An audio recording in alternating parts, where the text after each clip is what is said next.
Lok Sabha election चुनाव के नतीजे और रुझान आने शुरू हो गए हैं। अगर हम बात करें सारण की, तो जहां पर राजीव प्रताप रूडी बीजेपी की तरफ से तो वहीं आरजेडी की तरफ से रोहिणी आचार्य चुनावी मैदान में थे और इन दोनों के बीच में कसमाकस भरी लड़ाई जो है वो देखने को मिली थी। लेकिन आज रुझानों के दिन जो है हर 10 मिनट पर एक दूसरे को पीछे और आगे होने की जो चक्कर और टक्कर है वो कहीं ना कहीं नजर आ रही है। अगर हम बात करें तो थोड़ी देर पहले रोहिणी आचार्य जो आरजेडी की प्रत्याशी है वो 346 वोटों से आगे थी, लेकिन अभी की हम ताजा रुझानों की बात करें तो बीजेपी से राजीव प्रताप रूडी जो है वो लगभग 944 वोट से आगे हो चुके। मित्रों, ये बड़ी खबर है सारण लोकसभा क्षेत्र से, जहां पर बीजेपी के राजीव प्रताप रूडी जो है लगभग 944 वोट से आगे हैं और अभी थोड़ी देर पहले यानी 5 से 10 मिनट पहले जो है रोहिणी आचार्य जो है इस सीट पर आगे थे। लेकिन ये जो आगे और पीछे का खेल है ये ज्यादा वोटों के अंतर का नहीं है और यही कारण है कि कभी राजीव प्रताप रूडी आगे निकल रहे हैं तो कभी जो है सारण लोकसभा से रोहिणी आचार्य आगे निकल रही हैं। अभी हम बात करने वाले हैं कि आखिर कहां पर और किस राउंड की वोटिंग जो है वो पूरी हुई है। हमारे साथ जो है हमारे मित्र मनीष जी जो है छपरा से जुड़ रहे हैं यानी सारण से, और ये पूरा जो है निगरानी रख रहे हैं, बारीकी से नजर रख रहे हैं राजीव प्रताप रूडी और इसके बाद रोहिणी आचार्य के बीच में कौन कितना आगे है, इसकी पूरी जानकारी जो है हम आपको थोड़ी देर में देने वाले हैं। हमारे साथ मनीष जी सारण लोकसभा क्षेत्र से जुड़ चुके हैं। मनीष जी, ये बताइए सारण की क्या स्थिति है? सारण की स्थिति जो है सर वो एकदम बीजेपी के पक्ष में है सर। अभी तीसरा राउंड खत्म हुआ था। कितना राउंड खत्म हुआ है अभी? अभी चौथा राउंड खत्म हुआ है सर। चौथा राउंड खत्म हुआ है। कितने वोटों से जो है राजीव प्रताप रूडी जी आगे हैं? अभी राजीव प्रताप रूडी 2118 वोट से आगे हैं। 2118 वोट से जी। थोड़ी देर पहले जो है रोहिणी आचार्य जी बढ़त बनाई हुई थी लगभग 344 वोट से। जी, 344 वोट से रोहिणी जी आगे बढ़ी थी, लेकिन सर उससे मैटर नहीं करता, शुरुआती रुझान है और रूडी जी निश्चित रूप से 40 से 45 हजार वोट से आगे रहेंगे। लेकिन पूरा टक्कर दे रही हैं जो है इस बार रोहिणी आचार्य।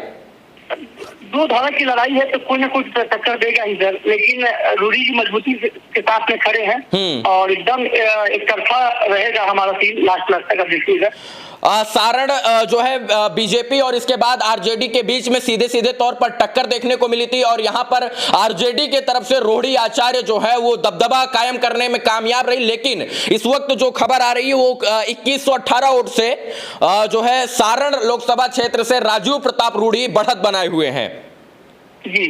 और कुछ अपडेट अगर मनीष जी आपके पास है तो?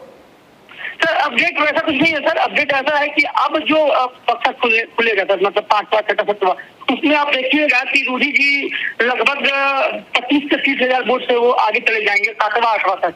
अच्छा, ये कुछ आइडिया दे सकते हैं कि अभी तक जहां वोटिंग गिनती हुई है, काउंटिंग हुई है, वो किस क्षेत्र का था बक्सा जो खुला था?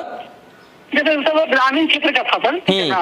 जो बक्सा खुला था वो ग्रामीण क्षेत्र का था और उसके बाद शहरी क्षेत्र जब मिक्सअप हुआ तो उसमें थोड़ा सा रोहिणी आचार्य जी आगे आई थी, लेकिन उससे कोई खास अंतर नहीं आया। फिर रूडी जी नहीं, सुबह से मैं देख रहा हूं कोई 944 या 344 ऐसे ही आगे पीछे हो रहा है। थोड़ी देर पहले जो है राजीव प्रताप रूडी जी आगे थे, इसके बाद फिर रोहिणी आचार्य आगे हो गई, फिर अभी मैंने देखा तो राजीव प्रताप रूडी जी फिर आगे हो गए हैं। हाँ जी, 29 से 11 वोट से राजीव प्रताप जी आगे थे। उसके बाद फिर रोहिणी आचार्य जी आगे चले गए 344 से और उसके बाद फिर से 2118 वोट से अभी राजीव प्रताप जी आगे चल रहे हैं। चलिए मनीष जी, जानकारी देने के लिए बहुत बहुत धन्यवाद आपका। तो सारण लोकसभा क्षेत्र से राजीव प्रताप रूडी जो भारतीय जनता पार्टी के उम्मीदवार थे वो 2118 वोट से आगे अपनी बढ़त बनाए हुए हैं। लेकिन दिलचस्प मुकाबला है ये और कौन आगे जाएगा कौन पीछे जाएगा ये अंत में पता चलेगा। लेकिन रोहिणी आचार्य पूरी तरीके से भरपूर टक्कर दे रही हैं राजीव प्रताप रूडी को और यही कारण है कि अभी के 10 मिनट पहले 344 वोट से राजीव प्रताप रूडी पीछे थे और रोहिणी आचार्य 344 वोटों से बढ़त बनाई हुई थी। लेकिन अभी ये आंकड़ा बदल गया है क्योंकि ये रुझान का आंकड़ा है और जैसे ही जो है राउंड जिस राउंड की वोटिंग हो रही है, काउंटिंग हो रही है, गिनती हो रही है, उसी हिसाब से आंकड़े जो है वो सामने निकल कर आ रहे हैं। खैर भारतीय जनता पार्टी के जो राजीव प्रताप रूडी है उन्होंने बढ़त बनाई हुई है और बीजेपी जो है अब मतलब जो एनडीए है वो बिहार में अब बढ़त के तौर पर आगे बढ़ रहा है, यानी 32 सीटों पर अब ये रुझानों के हिसाब से भारतीय जनता पार्टी और उनके अन्य सहयोगी दल जो है वो बढ़त बनाए हुए हैं।